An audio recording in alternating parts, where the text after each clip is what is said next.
வணக்கம். முத்ராதன் யோகாவிற்கு தங்களை அன்புடன் வரவேற்கிறேன். நாக பஞ்சமி தினமான இன்று இந்த வீடியோவில் வெளியிடுவதில் மிக்க மகிழ்ச்சி அடைகிறேன்.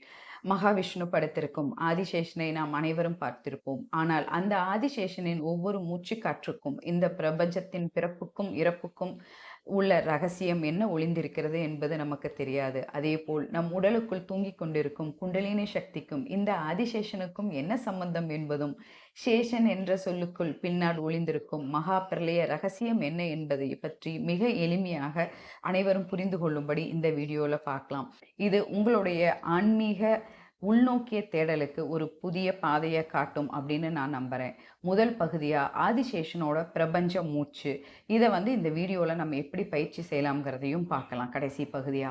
முதல்ல ஆதிசேஷனோட மூச்சு எதை குறிக்குது அப்படின்னு பார்க்கலாம். சனாதன தர்மத்துல ஆதிசேஷன்கிறது வெறும் ஒரு பாம்பு அல்ல, அது ஒரு பிரபஞ்சத்தின் காலச்சக்கரத்தை குறிக்கும் ஒரு குறியீடு. ஆதிசேஷன் மெதுவாக மூச்சை உள்ளே இழுக்கும் பொழுதும் வெளியே விடும் பொழுதும் பிரபஞ்சத்தில் மிகப்பெரிய மாற்றங்கள் நிகழ்கின்றன. அவர் தன் உடலை அவிழ்த்து விரிக்கும் போது காலம் முன்னோக்கி நகர்கிறது, புதிய அண்ட சாராசரங்கள் உருவாகின்றன. இதையே நாம் சிருஷ்டி என்கிறோம். அதே ஆதிசேஷன் தன் மூச்சை அடக்கி உடலை மீண்டும் சுருட்டி கொள்ளும் பொழுது ஒட்டுமொத்த பிரபஞ்சமும் ஒடுங்கி போகிறது. இங்கே நாம் கவனிக்க வேண்டிய முக்கியமான விஷயம் என்னவென்றால், பிரபஞ்சமே இத்தனை மாற்றங்களுக்கு உள்ளாகும் பொழுது அதன் மேல் படுத்திருக்கும் மகாவிஷ்ணு நிர்ச்சலமாக அமைதியோடு யோக நித்திரையில் இருக்கிறார். அதாவது புற உலகம் எவ்வளவு மாறினாலும் நம் உள்மனம் மாறாமல் அமைதியாக இருக்க வேண்டும் என்ற தத்துவத்தையே இந்த ஆதிசேஷனின் இந்த பிரபஞ்ச மூச்சு தத்துவமானது நமக்கு கற்றுத்தருகிறது. ஆம், ஆதிசேஷனுக்கும் குண்டலினி யோகாவுக்கும் என்ன தொடர்பு என்பதை நாம் பார்க்கலாம். பிரபஞ்சத்தில் நடக்கும் இந்த பிரம்மாண்ட நிகழ்வு அப்படியே நம் உடலுக்குள்ளும் நடக்கிறது என்கிறது யோக சாஸ்திரம். பிரபஞ்சத்தை நாம் அண்டம் என்றும் நம் உடலை பிண்டம் என்றும் சொல்வோம். அப்படியானால் அண்டத்தில் உள்ளதுதான் பிண்டத்திலும் உள்ளது. பிரபஞ்சத்தின் அடியில் ஆதிசேஷன் எப்படி சுருண்டு படுத்து உலகத்தை தாங்குகிறாரோ அதே போல் நம் உடலின் முதுகெலும்பின் அடியில், அதாவது மூலாதார சக்கரத்தில் மகா பேராற்றலான குண்டலினி சக்தி ஒரு பெண் பாம்பை போல 3½ சுருள் சுருண்டு உறங்கிக் கொண்டிருக்கிறது. நாம் தினசரி சாதாரண மனிதர்களாக சுவாசிக்கும் மூச்சு நம்மை வெளி உலக வாழ்க்கையோடு மட்டுமே பிணைத்து வைக்கிறது. ஆனால் ஒரு யோகி பிராணாயாம பயிற்சி மூலம் தன் மூச்சை சீராக்கி கும்பகம் எனப்படும் மூச்சை அடக்கும் நிலையை அடையும் பொழுது அவர் ஆதிசேஷன் அந்த அசைவற்ற நிலைக்கு தன் உடலை கொண்டு வருகிறார். அப்படி மூச்சு முற்றிலும் அடங்கி அமைதியாகும் போது மூலாதாரத்தில் உறங்கும் குண்டலினி சக்தியானது விழித்தெழுந்து அது ஆதிசேஷன் தன் படங்களை விரிப்பது போல நம் முதுகெலும்பின் வழியாக சுழுமுனா நாடி வழியாக மேலே ஏறி உச்சந்தலையில் இருக்கும் சகசரநாம சக்கரத்தை அடைகிறது.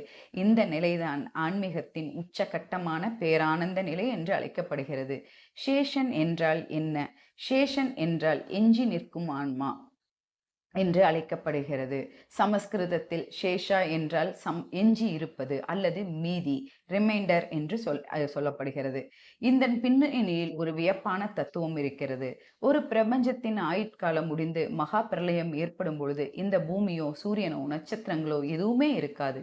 ஒட்டுமொத்த பிரபஞ்சமும் அழிந்து சாம்பலாகிவிடும். ஆனால் எல்லாமே அழிந்த பிறகும் அழியாமல் அது எஞ்சி இருக்குமோ அதுதான் சேஷன். அவர் வெறும் மீதி மட்டுமல்ல, அடுத்த பிரபஞ்சம் உருவாவதற்கான விதையும் அவரேதான். அழிவே இல்லாத ஆன்மீகத்தின் இறுதி புள்ளி அவர். நமது தியான வாழ்க்கைக்கு இது எப்படி பொருந்தும் என்றால், நாம் தியானத்தில் அமர்ந்து நம்முடைய எண்ணங்கள், கவலைகள், நம்முடைய இந்த உடல், நம்முடைய அகந்தை என அனைத்தையும் ஒவ்வொன்றாக கடந்து செல்லும் பொழுது எல்லாவற்றையும் நீங்கிய பிறகு இறுதியாக நமக்குள் ஒரு சாட்சி உணர்வு மற்றும் அழியாமல் எஞ்சி நிற்கும் அந்த அழியாத என்றும் நிலையான ஜீவாத்மாதான் நம் உடலுக்குள் இருக்கும் சேஷா ஆகும். நண்பர்களே, ஆதிசேஷனின் மூச்சு என்பது ஒரு பிராண கதை அல்ல. அது நம்முடைய மூச்சு காற்று, நம்முடைய குண்டலினி ஆற்றல் மற்றும் நம்முடைய அழியாத ஆன்மாவை பற்றிய ஒரு மாபெரும் அறிவியல் ரகசியம். நம்முடைய மூச்சை நாம் எப்பொழுது கவனிக்க தொடங்குகிறோமோ அப்போதே நமக்குள் இருக்கும் ஆதிசேஷ தத்துவத்தை நாம் உணரத் தொடங்கிவிட்டோம். இந்த ஆன்மீக ரகசியம் உங்களுக்கு பிடித்திருந்தால் மறக்காம வீடியோவுக்கு லைக் பண்ணுங்க, ஷேர் பண்ணுங்க, சப்ஸ்கிரைப் பண்ணுங்க. வாங்க இப்ப நாம எப்படி இந்த ஆதிசேஷ மூச்சு பயிற்சியை செய்யலாம் அப்படிங்கிறத பத்தி பார்க்கலாம். நம்ம பயிற்சிக்கு போகலாம். இந்த சுவாச பயிற்சி உங்கள் உள்ளே இருக்கும் பரிணாம எச்சத்தை அல்லது ஆதிசேஷனை தட்டி எழுப்ப உதவும் ஒரு நுட்பமாகும். இது நாக பஞ்சமி அன்று உங்கள் 5 புலன்களையும் தாண்டி வாழ்க்கையை அறிந்து கொள்ள விரும்புபவர்களுக்காக கூறப்பட்டது. இந்த முயற்சியை செய்யும் முறையானது நிமிர்ந்து அமர்ந்து உங்களது வலது கையால் நாசியை கைகளால் மூடிக்கொள்ளுங்கள். உங்கள் முகத்தை மேல் நோக்கி நன்றாக உயர்த்துங்கள். கண்களை மூடிக்கொண்டு பூமியை சுற்றியுள்ள வளிமண்டலம் முழுவதையும் நீங்கள் உள்ளிழுப்பதாக கற்பனை செய்து மூச்சை இடது நாசி வழியாக லெஃப்ட் நாசில் வழியாக மூச்சை மிக மெதுவாக உள்ளே இழுங்கள். 2 வினாடிகள் மட்டும் நீங்கள் மூச்சை உள்ளே இழுத்து அடக்கி வைத்துவிட்டு கும்பகத்தில் வைத்துவிட்டு மூச்சு காற்றை இடது நாசி வழியாகவே வெளியே விடுங்கள். இப்படி வெளிவிடும் பொழுது உங்கள் சுவாசத்தால் பூமியில் உள்ள அனைத்து உயிர்களும் புத்துயிர் பெற்று சுவாசிப்பதாக கற்பனை செய்துங்கள். அதாவது left inhale, hold for 2 seconds, then left exhale slowly. இடது பக்க நாசி வழியாக உள்ளே இழுக்கிறீங்க. 2 வினாடிகளுக்கு அதை உள்ளே அடக்கி வச்சுட்டு அதை மிக மெதுவாக கற்பனை செய்து கொண்டு இந்த பூமியில் உள்ள ஜீவராசிகள் அனைவருக்கும் நீங்கள் புத்துயிர் கொடுப்பதாக நினைச்சிக்கிட்டு இதை கொடுக்கணும். இது வெறும் விடுதலைக்கான பயிற்சி மட்டுமல்ல, உடல் சார்ந்த தன்மைகளுக்கு அப்பாற்பட்ட உண்மைகளை